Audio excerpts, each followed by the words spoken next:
வணக்கம். புதுவை காவல்துறையின் புதிய ஐஜியாக தமிழகத்தைச் சேர்ந்த காமராஜ் பதவியேற்றுக் கொண்டார். புதுவையில் சட்டம் ஒழுங்கு பிரச்சினை விஸ்வரூபம் எடுத்ததால் ஆளுநர் நேரடியாக தலையிட்டு கடும் நடவடிக்கைகளை எடுத்தார். மேலும் காவல்துறை அதிகாரிகளும் இடமாற்றம் செய்யப்பட்டனர். அதன்படி ஐஜி ரன்வீர் சிங் கிருஷ்ணயா டெல்லிக்கு மாற்றப்பட்டு புதிய ஐஜியாக டெல்லியில் சிறப்பு துணை ஆணையராக பணியாற்றிய காமராஜ் நியமிக்கப்பட்டார். இந்நிலையில் புதிய ஐஜியான தமிழகத்தைச் சேர்ந்த காமராஜ் இன்று மதியம் புதுவை தலைமை அலுவலகத்திற்கு வந்தார். அவரை டிஐஜி சுக்லா, எஸ்எஸ்பிக்கள் பூங்கொத்து கொடுத்து வரவேற்றனர். இதனையடுத்து மரியாதை நிமித்தமாக ஆளுநர் வீரேந்திர கட்டாரியா, முதல்வர் ரங்கசாமி, தலைமைச் செயலர் சேட்டன் விசாங்கியை சந்தித்து பேச உள்ளார். புதிய ஐஜி வருகையால் காவல்துறையில் பரபரப்பு ஏற்பட்டுள்ளது. மத்திய அரசின் நிதியளிப்பு திட்டத்தின் கீழ் சுண்ணாம்பாற்றின் கடற்கரை மற்றும் ஆற்றுப்படுகையை அழகுபடுத்தும் பணியினை முதல்வர் ரங்கசாமி துவக்கி வைத்தார். மத்திய அரசின் நிதியளிப்பு திட்டத்தின் கீழ் 5,16,00,000 ரூபாய் மதிப்பீட்டில் சுண்ணாம்பாற்றின் கடற்கரை மற்றும் ஆற்றுப்படுகையை மேம்படுத்தி அழகுபடுத்த புதுவை அரசு திட்டமிட்டு அதற்கான பூமி பூஜை விழா நடைபெற்றது.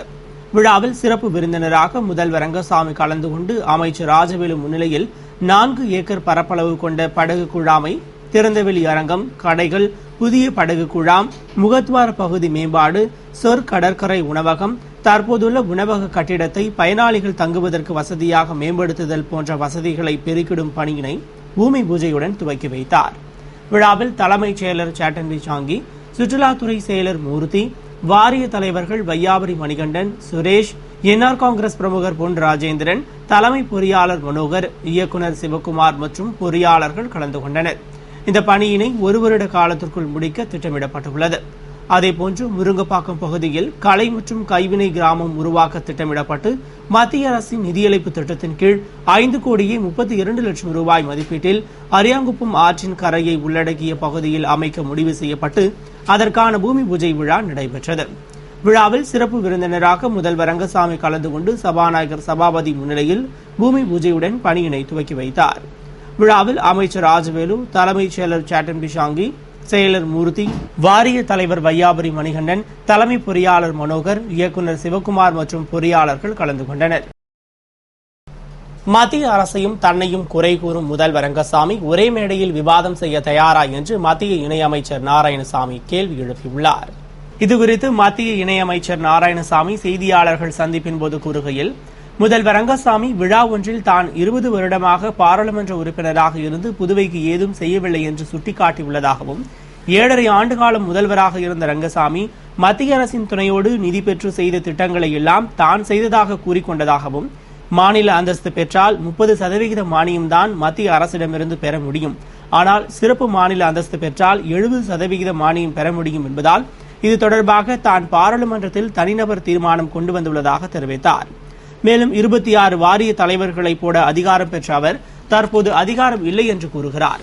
புதுவையில் சட்டம் ஒழுங்கை சரி செய்யாமல், வளர்ச்சி திட்டங்களை நிறைவேற்றாமல் மத்திய அரசையும் ஆளுநரையும் குறை கூறுவது முறையாகாது என்றும், குண்டர் தடுப்பு சட்டத்தில் காலதாமதமாக கோப்பு அனுப்பியதாகவும், ஆளுநர் திருப்பி கோப்பு அனுப்புமாறு கோரியும் இன்றும் கோப்புகள் அனுப்பப்படவில்லை என்றார். தொடர்ந்து தான் பாராளுமன்ற உறுப்பினராக இருந்தபோது 17 ரயில் சேவையை புதுவையில் நிறைவேற்றியுள்ளதாகவும், சுற்றுலாத்துறைக்கு 125 கோடியும், அரும்பார்த்தபுரம் ரயில்வே மேம்பாலத்திற்கு முழு தொகையும் பெற்றுள்ளதாகவும், காரைக்காலில் கடல் சார்ந்த கல்லூரியை திறக்க இருப்பதாகவும் தெரிவித்தார். ஆனால் முதல்வர் ரங்கசாமி எந்த திட்டத்தையாவது மாநில அரசின் திட்டமாக நிறைவேற்றி இருக்கிறாரா என்று கேள்வி எழுப்பிய அவர், முதல்வர் தன்னையும் மத்திய அரசையும் குறை கூறுவதை நிறுத்த வேண்டும், இல்லையெனில் ஒரே மேடையில் விவாதம் செய்ய தயாராக இருக்கிறாரா என்றும் கேள்வி எழுப்பினார். மேலும் மக்களை திசை திருப்பாமல் மற்றவர்களை குறை சொல்வதை ரங்கசாமி உடனடியாக நிறுத்த வேண்டும் என்று கூறினார். புதுவை முதலமைச்சர் ரங்கசாமி அரசு நிறுவனங்களுக்கு தீபாவளி பண்டிகையை முன்னிட்டு போனஸ் அறிவிப்பினை உடனடியாக அறிவிக்க வேண்டும் என்று திமுக மாநில அமைப்பாளர் எம்.ஏ. சுப்பிரமணியன் வலியுறுத்தியுள்ளார். இதுகுறித்து புதுவை மாநில திராவிட முன்னேற்றக் கழக அமைப்பாளர் எம்.ஏ. சுப்பிரமணியன் வெளியிட்டுள்ள அறிக்கையில், புதுவை மாநில முதலமைச்சர் அரசு நிறுவனங்களான ஏஎப்டி, சுதேசி மில், பாரதி மில், ஸ்பின்கோ, கூட்டுறவு சர்க்கரை ஆலை, பாசிக், பாப்ஸ்கோ, சாராய வடிசாலை உள்ளிட்ட பல்வேறு அரசு நிறுவனங்களுக்கு போனஸ் அறிவிப்பினை உடனடியாக அறிவிக்க வேண்டுமென திமுக சார்பில் கேட்டுக் கொள்வதாக தெரிவித்துள்ளார்.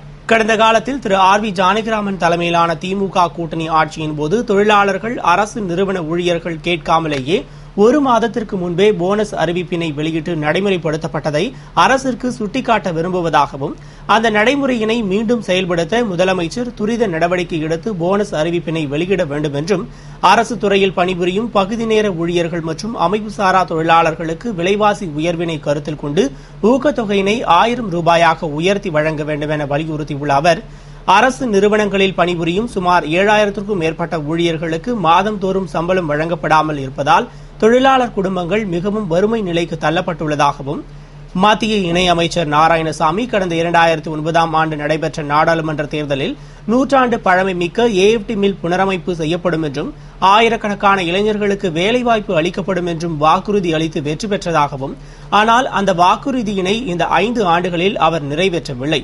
இருப்பினும் தொழிற்சங்கத்தில் ஒரு பிரிவினரை அழைத்துக் கொண்டு மத்திய அரசை அணுகி நிதி உதவி கேட்டதோடு தன் கடமையை முடித்துக் கொண்டாரா என்பது தெரியவில்லை என்றும் குறிப்பிட்டுள்ளார்.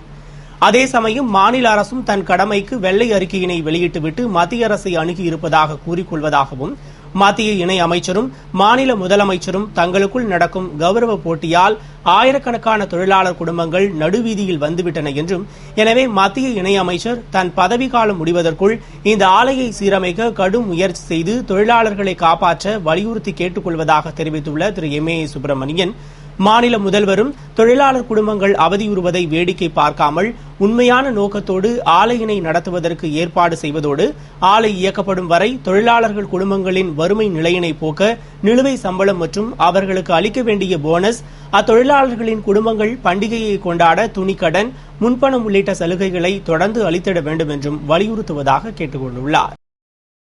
புதுவை ரோலர் ஸ்கேட்டிங் சங்கம் சார்பில் நடைபெற்ற 18வது மாநில ரோலர் ஸ்கேட்டிங் சாம்பியன்ஷிப் போட்டியினை கால்பந்து சங்க தலைவர் ஜான்குமார் துவக்கி வைத்தார். புதுவை உப்பளம் பெத்திசெமினார் மழலையர் பள்ளியில் ரோலர் ஸ்கேட்டிங் சங்கம் சார்பில் 8 வயதிற்கு மேற்பட்ட மாணவ மாணவிகளுக்கான 18வது மாநில ரோலர் ஸ்கேட்டிங் சாம்பியன்ஷிப் போட்டிகளின் துவக்க விழா நடைபெற்றது.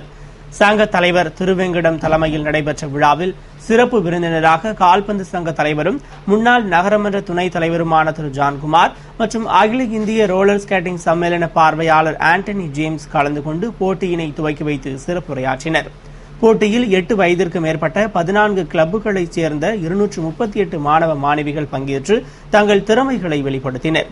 விழாவில் சங்க பொதுச் செயலாளர் பிரசாத் ராவ், பொருளாளர் ராஜேஷ் ஜெயின், மூத்த துணைத் தலைவர் மீனா மகாதேவன், துணைத் தலைவர்கள் தாமஸ், சிவகுமார், உத்திரேஸ்வரன், பாஸ்கரன், விஸ்வேஸ்வரமூர்த்தி, ஆறுமுகம், இணை செயலாளர்கள் ஆனந்த், மைக்கேல், சிவகாமி, செயற்குழு உறுப்பினர்கள் மனோகரன், ஜூட் ஆனந்தராஜ், செந்தில்குமார் ஆகியோர் கலந்து கொண்டனர்.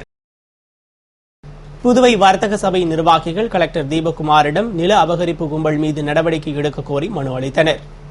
புதுவை வர்த்தக சபை தலைவர் செண்பகராஜன் தலைமையில் நிர்வாகிகள், சபை துணைத் தலைவர் சேகர், பொதுச் செயலாளர் தனியாச்சலம், இணை பொதுச் செயலாளர் ரவி, பொருளாளர் குணசேகரன் மற்றும் நிர்வாக குழு உறுப்பினர்கள் சிவசங்கர், ஆனந்த முருகேசன், தண்டபாணி, முகமது சிராஜ், சுதாகர், தேவகுமார், ஞானசம்பந்தம், சாமிநாதன் உள்ளிட்டோர் கலெக்டர் தீபக்குமாரை சந்தித்து புதுவை வர்த்தக சபைக்கு சொந்தமான தெற்கு புல்வார் சுப்பையா சாலையில் உள்ள அசையா சொத்துக்களை அபகரிக்க செயல்படும் நில அபகரிப்பு கும்பல் மீது கடுமையான நடவடிக்கை எடுத்து வர்த்தக சபையின் சொத்துக்களை பாதுகாத்து தர வேண்டும் என கோரி மனு அளித்தனர்.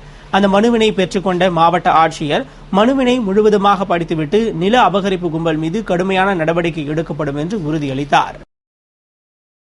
புதுவையில் ஜாதி மோதலை தூண்டும் வகையில் சுவரொட்டியை வைத்தவர்கள் மீது கடும் நடவடிக்கை எடுக்க வேண்டும் என்று பாட்டாளி மக்கள் கட்சி மாநில செயலாளர் அனந்தராமன் ஐஜியிடம் மனு அளித்துள்ளார். புதுவை பாட்டாளி மக்கள் கட்சி மாநில செயலாளர் அனந்தராமன் காவல்துறை ஐஜியை சந்தித்து மனு அளித்தார். அந்த மனுவில் நெட்டப்பாக்கம் பகுதி பண்டசோழநல்லூரில் கடந்த 17ஆம் தேதி வன்னியர் சங்கம் சார்பில் ஏற்றப்பட்ட கொடியினையும் அமைக்கப்பட்ட சிலையையும் சிலர் சேதப்படுத்திய சம்பவம் கடந்த 26ஆம் தேதி கலவரமாக மாறியது. மேலும் ஜாதி மத மோதலை உருவாக்கும் வண்ணம் விடுதலை சிறுத்தைகள் கட்சியினர் செயல்பட்டதாகவும், இந்நிலையில் புதுவை பகுதியில் ஜாதி மோதலை ஏற்படுத்தும் வகையில் சிலர் சுவரொட்டியை ஒட்டியுள்ளதாகவும், எனவே ஜாதி மோதலை உருவாக்கும் வகையில் சுவரொட்டியை ஒட்டியவர்கள் மீது நடவடிக்கை எடுக்க வேண்டும் என்றும், மேலும் வன்முறையை தூண்டும் செயல்களில் ஈடுபடுபவர்கள் மீது நடவடிக்கை எடுக்க வேண்டும் என்று குறிப்பிடப்பட்டிருந்தது. நிகழ்ச்சியின் போது மாநில ஆலோசகர் ராமகிருஷ்ணன், துணை செயலாளர் ஜெயபால், மாவட்ட செயலாளர் மதியழகன், வன்னியர் சங்க தலைவர் வேணுகோபால், ஞானசேகர் உள்ளிட்ட நிர்வாகிகள் பலர் உடனிருந்தனர்.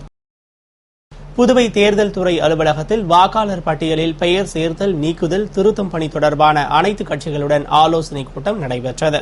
புதுவையில் வாக்காளர் பெயர் சேர்த்தல், நீக்குதல், திருத்தம் பணி தொடர்பான அனைத்து அரசியல் கட்சியினரிடம் தேர்தல் ஆணையம் கருத்து ஆலோசனை கேட்கும் கூட்டம் தேர்தல் ஆணைய அலுவலகத்தில் கூடுதல் தேர்தல் தலைமை அதிகாரி பங்கஜ்குமார் ஜா தலைமையில் நடைபெற்றது.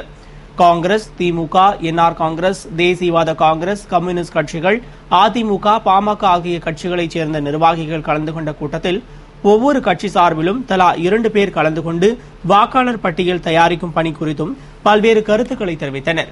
மேலும் 20 நாட்கள் மட்டுமே நடைபெறும் பணியில் பொதுமக்களை காக்க வைக்காமல் துரிதமாக பணி செய்ய வேண்டும், தொலைந்து போன வாக்காளர் அட்டைகள் கேட்டால் உடனடியாக வழங்க வேண்டும், பொதுமக்களுக்கு தெரியப்படுத்தும் வகையில் பொதுமக்கள் கூடும் இடங்களில் விளம்பர நோட்டீஸ் ஒட்ட வேண்டும் என்று அரசியல் கட்சிகள் கோரிக்கை விடுத்தன. இதனை ஏற்றுக்கொண்ட தேர்தல் ஆணைய அதிகாரிகள் ஆலோசனை நடத்தி கோரிக்கைகளை நிறைவேற்றுவதாக கூறினர்.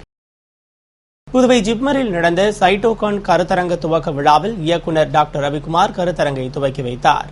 புதுவை ஜிப்மர் மருத்துவமனை நோய் குறியியல், இந்திய உயிரணு நோய் குறியியல் வல்லுநர் கூட்டமைப்பு மற்றும் புதுவை மருத்துவக் கல்லூரிகள் ஒருங்கிணைந்து நடத்தும் 43வது சைட்டோகான் கருத்தரங்கின் துவக்க விழா நடைபெற்றது. துறை தலைவர் டாக்டர் பாவனா வரவேற்று பேசிய நிகழ்ச்சியில் இயக்குநர் டாக்டர் ரவிக்குமார் கருத்தரங்கை துவக்கி வைத்து கருத்தரங்கின் மலரை வெளியிட்டு சிறப்புரையாற்றினார். சிறப்பு அழைப்பாளர்களாக இங்கிலாந்து டாக்டர் மீனா தேசாய், டாக்டர் பால்ஹர் மன்ஷன், அமெரிக்க டாக்டர் சுதேஷ்னா பந்தியோபத்யாய், மும்பை டாடா மெமோரியல் மருத்துவமனை நோய் குறியியல் மருத்துவர்கள் மற்றும் நாட்டின் முன்னணி மருத்துவமனை மருத்துவர்கள் பங்கேற்று உரையாற்றினர். நிறைவில் கருத்தரங்க செயலர் டாக்டர் சுரேந்திரகுமார் நன்றி கூறினார். தொடர்ந்து 3 நாட்கள் நடைபெறும் இக்கருத்தரங்கில் புற்றுநோய், அதனை சார்ந்த கொடிய நோய்கள், கர்ப்பப்பை புற்றுநோய், நீரிழிவு நோய், இருதய நோய் பற்றியும் அதனை தடுக்கும் முறைகள் பற்றியும் விவாதிக்கப்பட உள்ளது. இத்துடன் செய்திகள் நிறைவடைந்தன. வணக்கம்.